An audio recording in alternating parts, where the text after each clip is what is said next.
경제 2토 부산대 경제학부 김영재 교수 스튜디오에 함께하겠습니다. 어서 오십시오. 어서 오십시오. 예, 반갑습니다. 예, 오늘 어떤 얘기 해볼까요?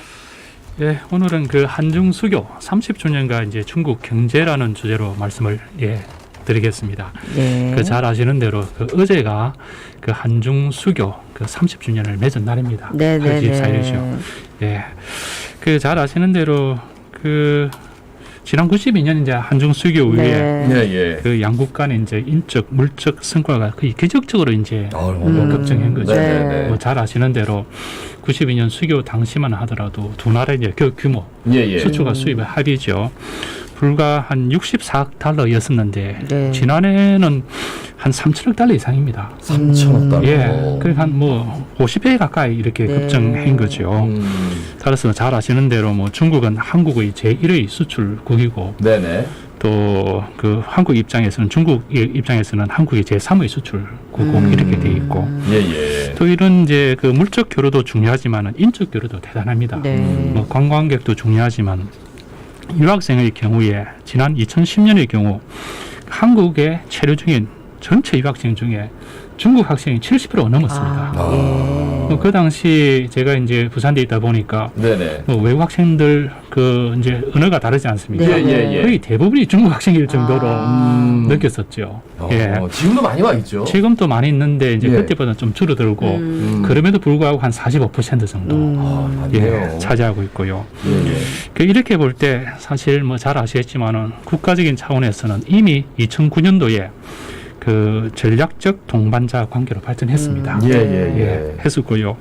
오늘 주제가 된 경제적인 측면에서는 그 제가 느끼기에는 상호 보완적인 관계를 떠나서 너무 의존하지 않는가. 의존성이 좀 심화되는 그런 상황입니다. 그래서 뭐 이번 한중 수교 30주년을 이제 기념해서 그 중국과의 교류와 협력은 더 확대돼야 되는, 이제는 정말 이제 그 선택의 문제가 아니고 필수의 문제다. 그렇게 생각합니다. 그러니까 30년 동안 얼마만큼 중요하게 됐는지 쭉 설명을 해주셨는데, 우리 부산 지역에서도 한중 수교 30주년을 기념하는 뭐 다양한 기념 행사가 개최된다고 들었습니다. 어떤 기관에서 어떤 행사들이 추진되고 있습니까? 그렇습니다. 그 지난주, 뭐 이번 주 계속 이어지고 있는데요.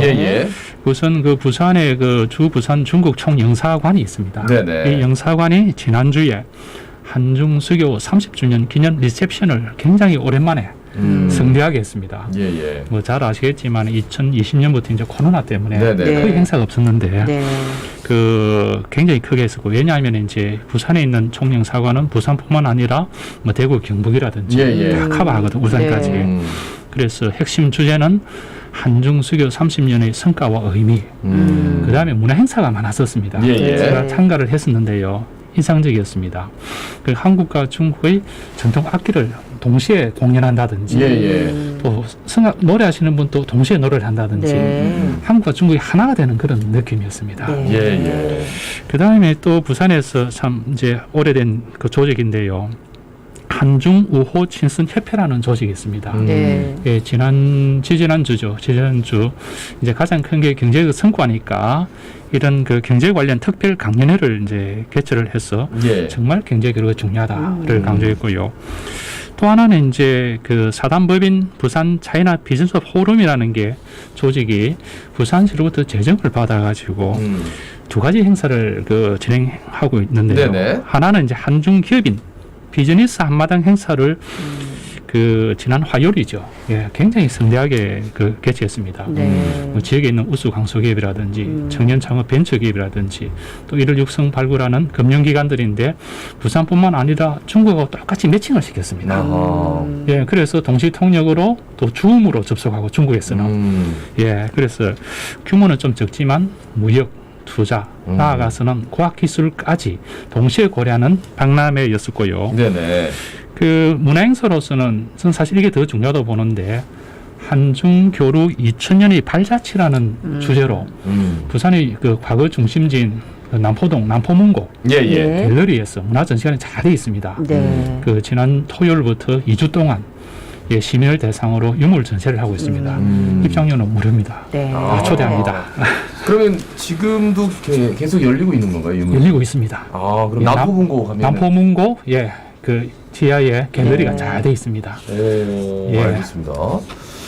그 중국 경제가 그 78년에 이제 계약 개방을 했고 굉장히 고도 성장을 빨리 했습니다.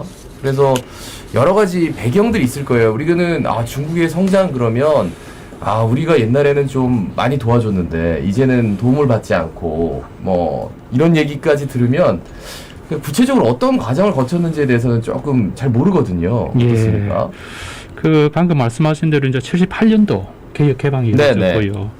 그 중국은 큰 나라지 않습니까? 네. 그래서 이제 연안 지역에 심천이라는 상하이라는 연안 지역에 일종의 특구를 만들었죠. 특구를 만들어서 두 가지 정책이 핵심입니다. 하나는 이제 발전 초기에는 돈이 없지 않습니까? 네네. 그래서 외국인 직접 투자를 많이 받아들였죠. 그걸 이제 어려운 용어로 FDI라 합니다. 외국인 직접 투자.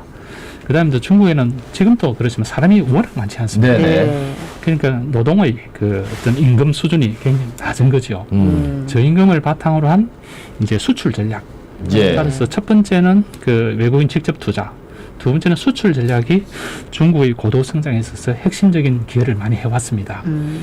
이러던 차에 2001년도에 그 중국이 일종의 글로벌 경제에 편입을 하게 됩니다. 그 역사적인 사건이 그 세계무역기구라는 그 WTO에 가입하게 되죠. 이렇게 되면서 중국이 세계 경제에 전면적으로 등장하면서 이제 고도 성장을 이어가게 됩니다.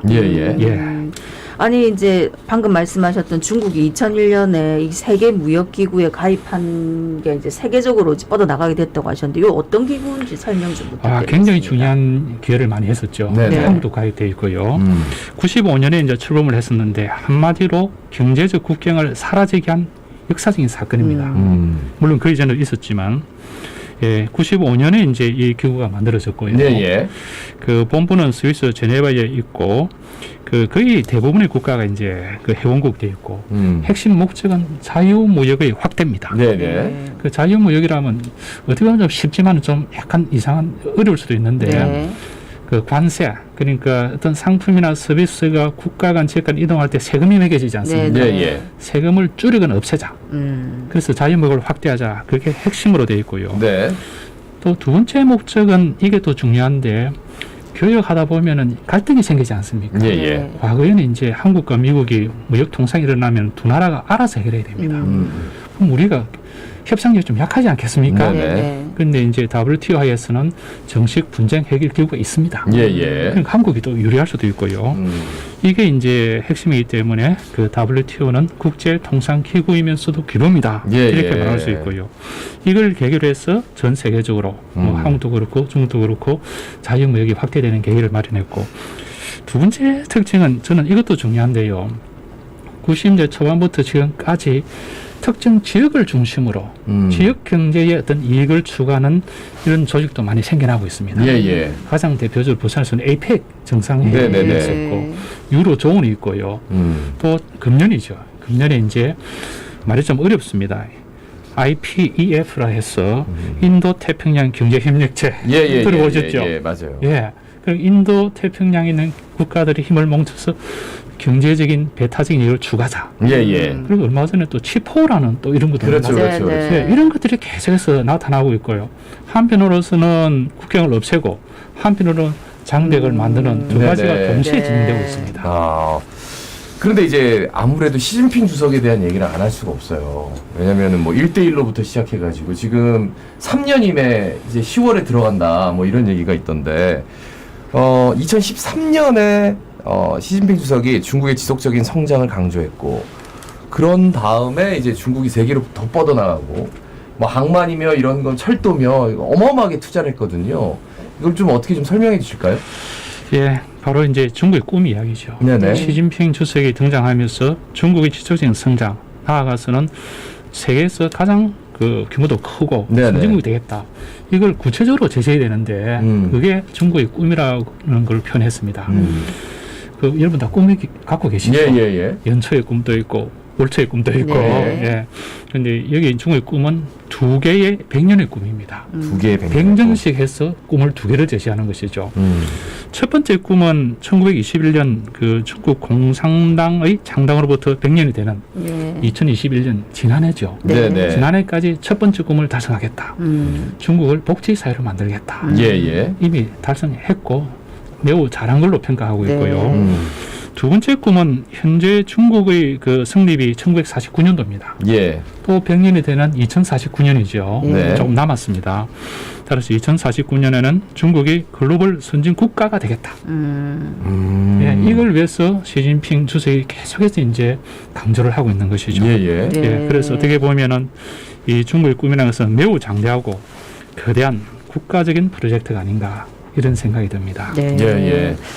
자, 그런데 이제 2018년에 미중 갈등 시작됐고 2020년 코로나 팬데믹 이런 것 때문에 중국 경제가 좀 어려움에 직면했다 하더라고요. 지금 중국 경제는 어떻습니까? 아, 제가 보기에는 상당히 어렵습니다. 아, 그래요? 예, 잘 아시겠지만 조금 전에 말씀드렸지만은 한때는 경제 성장률이 말은 8%인데 10% 이상이었거든요. 네네. 예. 그리고 중국은 아직까지도 계획 경제입니다. 5년 단위로 네네. 한국이 그랬듯이. 네네네. 그래서 금년도 뭐 목표가 5%라는데 그것마저도 힘들지 않는가 그런 생각인데요. 잘 아시겠지만 2010년도에 중국의 경제 규모가 일본을 제치고 2위가 됐었고요. 네네. 또 2015년도죠. 2015년도에는 중국의 통화가 위안화지 않습니까? 네네. 위안화가 IMF 국제통화기금의 어떤 베스킷에 들어갑니다. SDR이라는 특별 인출권이죠. 네네. 그만큼 중국 그 어떤 경제 규모라든지 위상이 높아졌었는데 방금 아시는 대로 이제 2018년도죠. 네네. 미중 갈등이 시작되고 2020년도에 코로나 팬데믹이 나타나면서 중국의 어떤 그 글로벌 경제에서의 공급망이 상당히 붕괴되고요. 네네. 또 중국은 잘 아시겠지만은 제조 강국입니다. 네네. 그래서 에너지를 얼마나 많이 사용합니까? 맞죠. 그래서 선진국과 대를 하면은 에너지 줄여야 되죠. 예. 저탄소. 그래서 한국은 2050년 탄소 중립인데 중국 2060년 탄소 중립을 선언했습니다. 예. 에너지 대전환이 이루어지고 있습니다. 이런 것들이 중국에 있는 개별 기업에 대한 비용을 증가시켜서 안팎으로 굉장히 어려운 상황입니다. 네. 단적인 예를 하나 들어드리면요. 네네. 제가 지난번에도 말씀드렸었는데 지금 현재 고물가 시대 때 다 통화를 위축하지 않습니까? 그렇죠. 위축하지 않습니까? 중국은 거꾸로 하고 있습니다. 그렇죠. 금리를 인하했어요. 금리 기능이 약하기 때문에 예. 지급 준비율을 낮췄죠. 네. 예. 돈을 늘립니다. 그러니까요. 이게 바로 방금 말씀드린 것처럼 경기가 안 좋다는 얘기죠. 그렇죠. 경기 안 좋다는 얘기죠. 그래서 돈을 더 푸는 쪽으로 지금 이 상황에서 돈을 더 풀어 이렇게 생각하는데 예. 그렇게 하고 있어요, 실제로. 맞습니다. 왜냐하면 이제 미국이나 한국도 마찬가지인데 금리를 올리게 되면 경기 위축되지 않습니까? 예. 경기 위축되면 실업률이 늘어날 수 있거든요. 그럼 중국에서 실업자가 늘어난다는 건 이거는 공산당의 기본적인 원칙에 어떻습니까? 위반되는 거죠. 예, 이런 걸 볼 때 중국 경제가 상당히 어렵지 않는가. 보통 8% 정도는 해야지 전체적으로 그 경제가 돌아가는 경제라던데 맞습니까? 지금은 6% 정도로 생각하고 있죠. 2%. 예. 근데 올해 잡은 게 5%인데. 5%인데 그것마저도 위험하다. 위험하다. 예, 그러니까 중국 입장에서는 물가도 중요하지만 실업률이라든지 경기 침체를 막으려고 오히려 통화를 늘리는 쪽으로 지금 가고 있다. 이 시간 시작할 때 교수님께서 이제 한중 양국 수교 맺은 지 30년이 지나면서 그동안에 어떤 과정들이 있었는지 쭉 말씀을 하셨는데 말씀 끝에 지금 우리가 좀 너무 의존적으로 가고 있는 게 걱정이 된다고 하셨거든요. 앞으로 향후 한중 관계 바람직한 방향은 어떤 게 있을까요? 예, 참 안타깝죠. 예, 특히 부산 같은 경우는 더더욱 이제 중국이나 일본하고 협력을 많이 해줘야 되는데 네. 그게 제대로 안 되다 보니까 상대적으로 수도권 격차는 벌어지고 있고 지역 경제는 위축하고 있습니다. 그렇게 볼 때 그 한중 관계가 2016년 이후로 잘 아시는 사드 사태로 많이 위축하고 있고 지금도 마찬가지인데요. 또한 중국이 내부적으로도 2020년 이후로 제로 코로나 정책을 계속하고 있지 않습니까? 예, 그러다 보니까 지금 중국도 그러니까 제로 코로나 정책이라는 것은 중국이 굉장히 위축하니까 중국에서 수입을 잘 못합니다. 그래서 최근에 이슈가 한중 간의 무역에 있어서 한국이 중국에 대해서 대외 수지가 계속 흑자였거든요. 많은 규모 흑자였습니다. 맞습니다. 몇십억, 몇백억 흑자였는데 최근에 3개월 연속 적자입니다. 이거는 굉장히 큰 어떻게 보면은 위험한 신호다 이렇게 이야기할 수 있고요. 그래서 제가 보건대는 탄소 중립이다, 저탄소다, 에너지 있는데 이런 것들에 대한 새로운 도전입니다. 이제 한중 양국이 힘을 합쳐야 되지 않을까.